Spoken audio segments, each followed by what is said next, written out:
തീരാറായിരിക്കണോ? ഏട്ടന്റെ അടുത്തേക്ക് ഒന്നുകൂടെ ആളയക്കാം. ഏട്ടൻ എന്തോ വാശിയില്ല. 2-3 വട്ടം ആളയച്ചതല്ലേ. അമ്മാവരെന്തിനാ ഇക്കാര്യത്തിൽ വാശി പിടിക്കുന്നത്? നമ്മുടെ കൃഷി എന്നുള്ളത് നമുക്കല്ലാതെ പിന്നെ ആർക്കാ? തരാൻ പറയണമ്മേ. നിന്നോട് ചോദിച്ചില്ല. കുട്ടികളെ പോലെ സംസാരിച്ചാ മതി കേട്ടോ. എന്റെ ഗുരുവായൂരപ്പ, ചേട്ടൻ ഇങ്ങനെ തുടങ്ങിയാ നമ്മൾ എന്താ ചെയ്യാ? പുള്ളിക്കാരൻ ലീവ് കിട്ടാതെ നിന്ന് കുഴയായിരുന്നു. അവസാനം ഞാൻ അങ്ങ് പൊക്കിയെടുത്തോണ്ട് പോന്നു. ഇതാണോ ക്യാപ്റ്റൻ? ഇച്ചിരി കൊമ്പമീശ കൂടി ആകാമായിരുന്നു. നോക്ക്, അമ്മാവുണ്ട്. വാ. പണ്ടത്തെ കാലത്ത് മിലിറ്ററി എന്ന് പറഞ്ഞാൽ പേടിയാ. മിലിറ്ററിക്കാരന്റെ കൂടെ പെണ്ണിനെ അയക്കില്ല. അന്നൊക്കെ ഒരു പട്ടാളക്കാരന്റെ ജാതകം കൊണ്ട് കൊള്ളാവുന്ന ഒരു തറവാട്ടിൽ കയറി ചെല്ലാൻ ഞാൻ പേടിച്ചിട്ടുണ്ട്. ഇപ്പൊ പിന്നെ അല്ല, അവിടത്തേക്ക് അറിയാവുന്ന കാര്യം തന്നെയാണല്ലോ. IAS, ഡോക്ടർ, മിലിറ്ററി ഓഫീസർ, ഇതൊക്കെ കഴിഞ്ഞ ബാക്കിയുള്ളവർക്കൊക്കെ ഡിമാൻഡ് ഉള്ളു. ഇതാ കുട്ടി. ഈ ഒരു കല്യാണവും കൂടി അങ്ങ് നടന്നാൽ ഇവിടത്തേക്ക് ഇനി മരുമോളുകെട്ടിയായിട്ട് വേറെ ആരുമില്ല. എന്താ? അതെ. ഞാനിപ്പോ വരാം.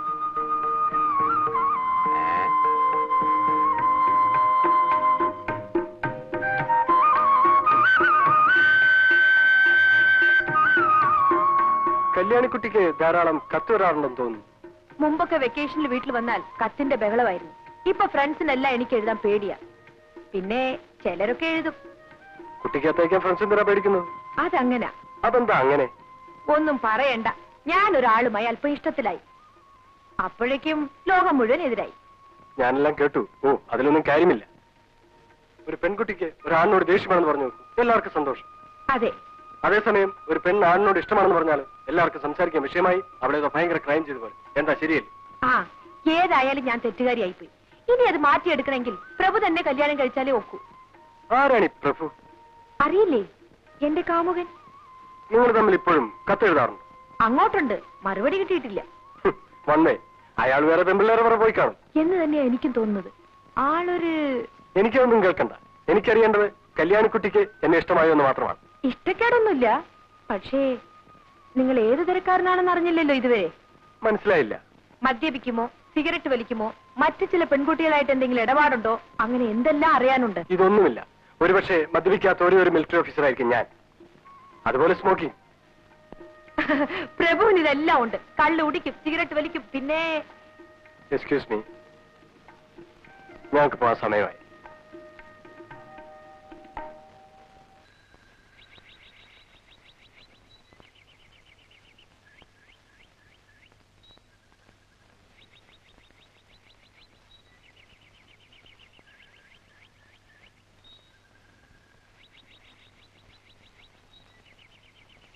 ഇനി ആരും ഈ കാര്യവും പറഞ്ഞ് എന്നെ ബുദ്ധിമുട്ടിക്കാൻ നിൽക്കണ്ട. ഈശ്വര, മുഖത്ത് കയറി വന്ന ശ്രീദേവിയായിരുന്നു. ശ്രീദേവി അത്ര ഈ മൂശായിട്ട് ഇരിക്കുന്നിടത്ത് എങ്ങനെയാണ് ശ്രീദേവി കയറി വരിക? അവരെന്താ പറഞ്ഞത്? എന്ത് പറയാൻ? ഇത് നടക്കില്ല അത്ര തന്നെ. കാര്യം എന്താണെന്ന് എനിക്ക് അറിയാൻ പാടില്ല, അറിയാനോട്ട് താല്പര്യവുമില്ല. നിനക്കറിഞ്ഞിട്ട് വളരെ നിർബന്ധമാണെങ്കിൽ ഈ മൂശായിട്ടോട് ചോദിച്ചു നോക്ക്. അവരെന്തൊക്കെയാ പറഞ്ഞ് ധരിപ്പിച്ചു വെച്ചിരിക്കുന്നത്.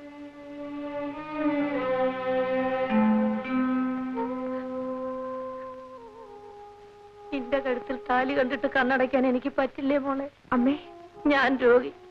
എന്റെ ആയുസ് തീരുകയാണ്. നിന്നെ ഞാൻ ആരുടെ കയ്യിൽ ഏൽപ്പിച്ചിട്ട് പോകും? ലക്ഷ്മിയെയോ? അമ്മ വെറുതെ പരിഭ്രമിക്കാതിരിക്കൂ. അതിന് തക്കവണ്ണം ഇവിടെ ഒന്നും ഉണ്ടായില്ലല്ലോ, ഇല്ലേ? അമ്മേ, എനിക്ക് മിലിറ്ററിക്കാരനെ കല്യാണം കഴിക്കാൻ ഇഷ്ടമല്ലമ്മേ. അതെന്താ? അല്ലെങ്കിൽ ഈ തറവാട്ടിന് എന്തോ ശാപം കിട്ടിയിട്ടുണ്ട്.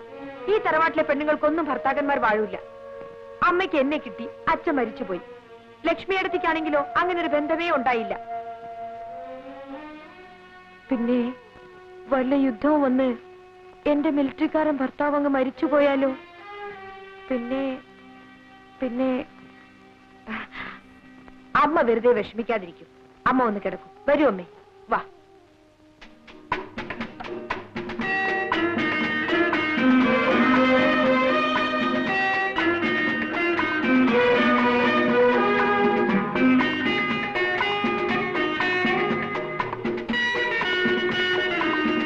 ഹോട്ടൽ ബിൽ ആയിരിക്കും.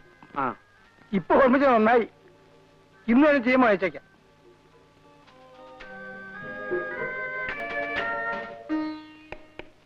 വളരെയധികം സംസാരിക്കണമെന്നുണ്ട്. അതിനുവേണ്ടി ഞാൻ അവിടേക്ക് അതായത് കല്യാണിക്കുട്ടിയുടെ നാട്ടിലേക്ക് വരുന്നു. ആഭാസനായി എനിക്ക് വീട്ടിൽ വരാൻ പറ്റില്ലല്ലോ. 23-ാം തീയതി ഉച്ചയ്ക്ക് മുമ്പ് എന്നെ വന്ന് കാണുമോ? കല്യാണിക്കുട്ടി,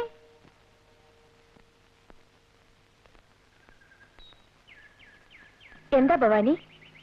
ഇതാരാ വന്നിരിക്കണം നോക്കൂ. ശോഭേ,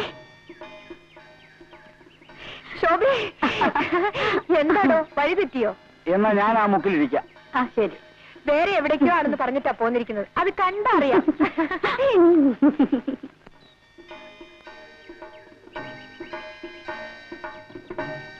കളി കളയൂ കുട്ടി, നീ ആ മനുഷ്യനെ മറക്കണം. വെറും ഒരു അൺസ്ക്രൂപ്ലെസ് പ്ലേ ബോയ്. അങ്ങനെയാണെങ്കിൽ തന്നെ അതങ്ങ് മാറിക്കൂടുന്നില്ലല്ലോ. നിന്നോട് തർക്കിക്കാൻ ഞാനില്ല. വേണ്ടടോ, നമുക്ക് വേറെ എന്തെങ്കിലും സംസാരിക്കാം.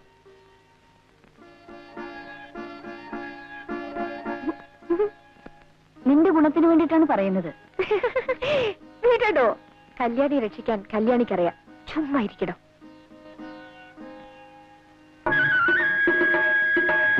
ശോഭേ,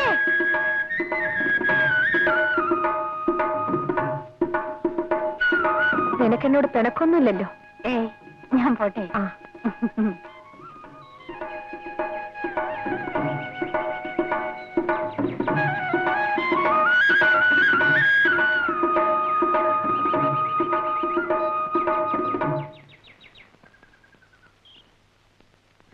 എന്താ എന്തുണ്ടായി?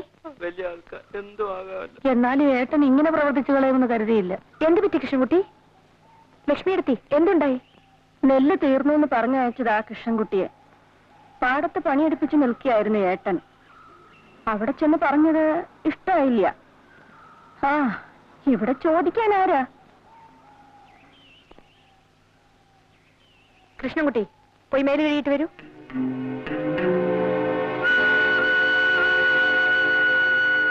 അമ്മാവാജിമ്മാവെന്നൊന്നും നീ വിളിക്കണ്ട. വന്ന കാര്യം എന്ന് വെച്ചാ പറഞ്ഞു തൊളിച്ചതങ്ങോട് പൊക്കോ. കാര്യം പറയുന്നതിന് മുമ്പ് അമ്മാവൻ ഇങ്ങനെ ദേഷ്യപ്പെടുന്ന എന്തിനാ? നെല്ലിന്റെ കാര്യം ചോദിക്കാനായിരിക്കും. അതുകൊണ്ട് എന്നാ കേട്ടോളൂ. എനിക്ക് ഇഷ്ടമാണെന്ന് വെച്ചാൽ കൊടുത്തയക്കും, ഇല്ല വെച്ചാൽ കൊടുത്തയക്കില്ല. കേട്ടല്ലോ പറഞ്ഞത്. ഇനി എന്താ? ഓ, ആ ചെക്കനെ തല്ലിയ കാര്യമായിരിക്കും. വെറുതെ അങ്ങനെ തല്ലാനേ. അമ്മാവന്റെ ചോറുണ്ടിട്ടല്ലോ അവൻ വളർന്നത്. നീ വഴക്കിടാൻ വന്നേക്കാണോ? വഴക്കുണ്ടാക്കാൻ വന്നതല്ല. എന്നാലേ ഇപ്പോഴതങ്ങനെ ആയിരിക്കുന്നു. ശ്രീകരം പോകാൻ തന്നെയാണ് അമ്മാവ് വന്നത്. പോകുന്നതിന് മുമ്പ് ഒരു കാര്യം. പ്രായം ചെന്ന ആരോരുമില്ലാത്ത 2 സ്ത്രീകളെയും കണ്ണറിയാത്ത ഒരു പെൺകുട്ടിയും കബളിപ്പിച്ച് ആനയെ വാങ്ങിച്ചു കളയാന്ന് വിചാരിക്കുന്നത് കുറെ കഷ്ടമാണ് അമ്മാവ. ഞാൻ പോകുന്നു. അടുത്ത ആഴ്ചയിൽ കൊയ്ത്തുണ്ടാവും. ഇനി തൊട്ട് എന്റെ നിലകൾ ഞാൻ തന്നെ കൊയ്ച്ചോളാം. അവിടെ അമ്മാവന്റെ ജോലിക്കാരെ പറഞ്ഞു വിടരുത്. പറഞ്ഞു വിട്ടാൽ അമ്മാവൻ വ്യസനിക്കും. എന്താണോ വായി നോക്കിക്കണേ?